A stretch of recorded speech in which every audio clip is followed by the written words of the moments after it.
కాంగ్రెస్ ప్రభుత్వంపై మాజీ మంత్రి హరీష్ రావు ఫైర్ అయ్యారు.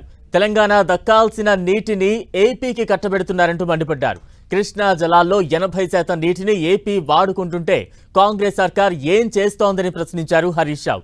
తెలంగాణకు అన్యాయం జరుగుతుంటే చూస్తూ ఊరుకోమని, అవసరమైతే కేఆర్ఎంబీ కార్యాలయాన్ని ముట్టడిస్తామని పేర్కొన్నారు. Temporary arrangement till Brijesh Kumar tribunal award pass అయ్యి మన రాష్ట్ర వాటే వచ్చే వరకు ఇది ఒక తాత్కాలిక ఒప్పందం. దాని ప్రకారమైన 66% వాడాలి, కానీ 80% వాడేసింది. 80% వాడేదాకా మీరు ఏం చేస్తుండ్రు?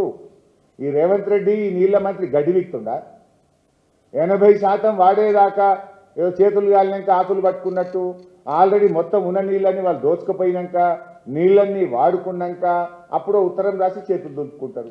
ఉత్తరాలు రాసుడు కాదు కదా, మన నీళ్లు మనం కాపాడి పెట్టుకోవాలి కదా, మన రాష్ట్ర అవసరాలను మనం జాగ్రత్తగా వాడుకోవాలి కదా, మన రాష్ట్ర హక్కుల్ని మీరు కాపాడాలి కదా.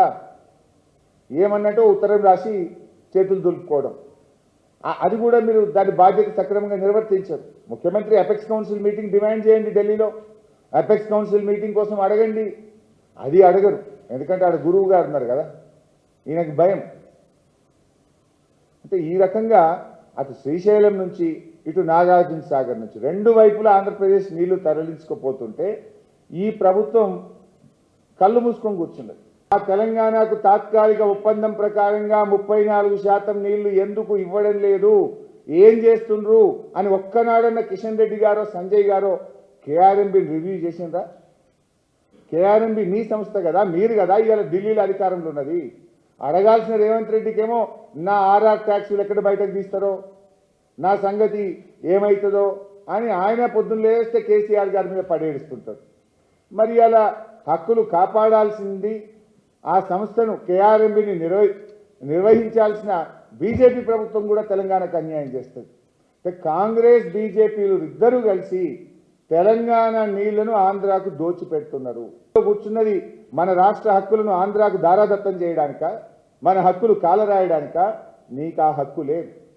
మీరు అట్లా చేస్తుంటే రాష్ట్ర ప్రయోజనాలు దెబ్బతింటే బీఆర్ఎస్ పార్టీ చూస్తూ ఊరుకోదు.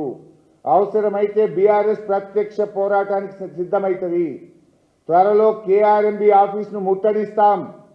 అవసరమైతే మా ఎంపీలు కేంద్రంలో జలవనరుల శాఖ మంత్రిని కలిసి బీఆర్ఎస్ ఎంపీలు తెలంగాణకు జరుగుతున్న అన్యాయం మీద కేంద్ర మంత్రికి చెప్తాం. పార్లమెంట్లో కూడా ఈ అంశాన్ని గట్టిగా లేవనెత్తుతాం. 8 ఎంపీలు కాంగ్రెస్ గెలిచినా 8 ఎంపీలు బీజేపీ గెలిచినా తెలంగాణ హక్కులు కాలరాయబడుతుంటే కాంగ్రెస్ ఎంపీలు పెదవిప్పరు, బీజేపీ ఎంపీలు రాష్ట్ర హక్కులు కాపాడరు. ఇది ఎక్కడి అన్యాయము?